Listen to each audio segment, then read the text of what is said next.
Il a fallu que je monte quelques fois, mais j'ai été aidé. Non, c'est vrai que le fait qu'il y ait eu tant de rotation pour le chantier, pour acheminer tant les ouvriers, les artisans que les matériaux, ben, oui, de temps en temps, j'ai pu trouver une petite place dans la machine. Et puis, bah, au fur et à mesure que j'accumulais mes images, je voyais bien qu'il y avait quand même la matière à faire quelque chose. Puisqu'au départ, j'étais juste allé en tant que journaliste pour répondre à l'appel ou de Libé ou d'autres magazines. Et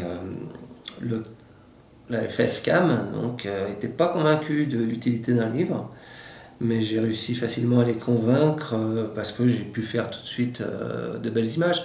Ça s'y prête, le chantier il est exceptionnel, l'ouvrage de par sa forme, les matériaux choisis, la situation, le symbole du goûter.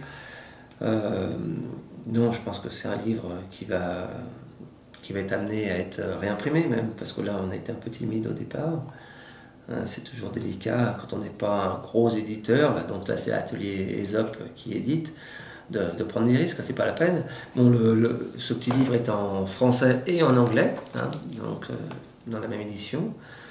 Donc là pareil, il peut être vendu tant au refuge qu'à Chamonix, bon, sans doute en Bretagne un peu moins, mais on connaît ça, hein. L'expérience précédente avec le livre Menace sur Saint-Gervais, qui traitait de la poche d'eau du glacier de Tête-Rousse, nous avait un petit peu appris que ça reste quand même très local. Alors là, de par la valeur symbolique de ce refuge et du Mont Blanc, on espère atteindre un public un peu plus large, mais non, c'était pas la peine de prendre trop de risques dès le départ. Donc c'est un peu le même principe que pour Menace, 112 pages, bon, un beau papier. C'est Eliane Patriarca, qui est journaliste de Libération, qui a écrit tous les textes. Donc une petite partie historique, j'ai appris plein de choses. Et puis, il y a quelques photos des ouvriers sur le chantier qui m'ont passé, parce que je ne pouvais pas être là à chaque fois qu'il se passait quelque chose d'intéressant. Et puis moi, je suis monté là-haut quand même un paquet de fois. Et puis surtout, j'ai pu faire profiter de mes nouveaux appareils, là, qui ont quand même une super définition, à faire des photos de nuit, et c'est toujours spectaculaire. Moi j'ai le souvenir gamin, la première fois que je suis monté au Mont Blanc, d'avoir vu ces lumières, hein. Bon, c'est vrai qu'aujourd'hui on prend l'avion plus facilement et on voit tout ça, mais un gamin, quand je suis monté au Mont Blanc la première fois, j'avais jamais pris l'avion, et c'est vrai de voir les villes de nuit comme ça avec de l'altitude, c'est toujours merveilleux. Là, donc j'ai pu faire quelques pauses lentes, tant pendant la construction qu'une fois l'ouvrage réalisé. Et non, c'est vrai que c'est un chantier exceptionnel. Bon, les entreprises ont participé, hein, certains. Bon, moi, je voulais vraiment qu'ils sortent cette année parce que il correspondait à une attente de toutes ces entreprises, de tous ces ouvriers qui avaient travaillé. Ils le voulaient pour faire un cadeau de Noël.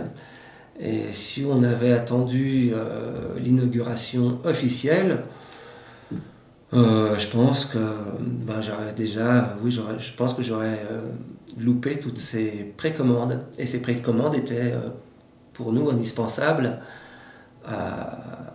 pour lancer l'impression de ce livre. C'est toujours, ça coûte cher quand même de faire un petit livre, même de ce format, oui, donc à moins d'être un grand éditeur parisien, et même cela se plante de temps en temps.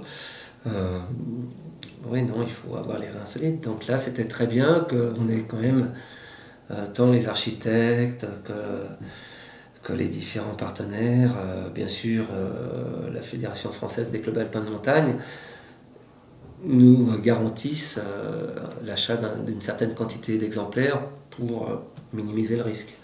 Après, bon, on verra chez les libraires la vie qu'aura ce petit livre. Mais bon, je suis assez confiant parce qu'il y a quand même. Moi, je fais pas mal de photos d'architecture. Là, je trouve l'ouvrage, il est quand même très intéressant. Le fait qu'il soit autonome sur le plan énergétique, ça correspond à ce qu'on essaie de faire aujourd'hui. Donc, c'est un modèle en ce sens. La situation, bon, bien sûr, c'est extraordinaire. Non, je suis content. C'est le début d'une petite collection. Chez Aesop, là, voilà. Le premier, c'est mon frère qui l'avait édité à Catapac. La seconde, voilà, Aesop. C'est le début. Hein. Donc 3 pour Saint-Gervais, déjà. Et le choix de la couverture, alors? Choix de la couverture, et en fait, c'est la dernière fois que je suis monté là-haut. J'étais avec Eliane Patriarcat, justement. Et puis, on avait envie de se dégourdir un petit peu les jambes. Et on est monté tout simplement au dôme. Et j'ai eu cet éclairage fabuleux. C'est vrai que c'est un peu osé dans le choix. Mais si j'avais cadré, hein, si j'avais fait une couverture vraiment cadrée sur le refuge, c'était de l'archi pur. Là, j'ai voulu montrer la dimension de l'altitude. C'est un immeuble assez conséquent, mais on se rend compte que dans l'immensité, il est quand même tout petit, finalement, même si on le voit bien du bas de la vallée. Je voulais vraiment qu'on le voit dans son contexte. Et là, on se rend compte donc, de la verticalité des pentes de l'aiguille. On voit que, c'est déjà un autre monde là-haut quand même. On est à 3845, non, 3835. Donc, ça, c'est déjà vraiment la haute montagne. Et j'aime bien le blanc. C'est vrai qu'on fait souvent, on a tendance un peu à charger les couvertures en titre, en logo.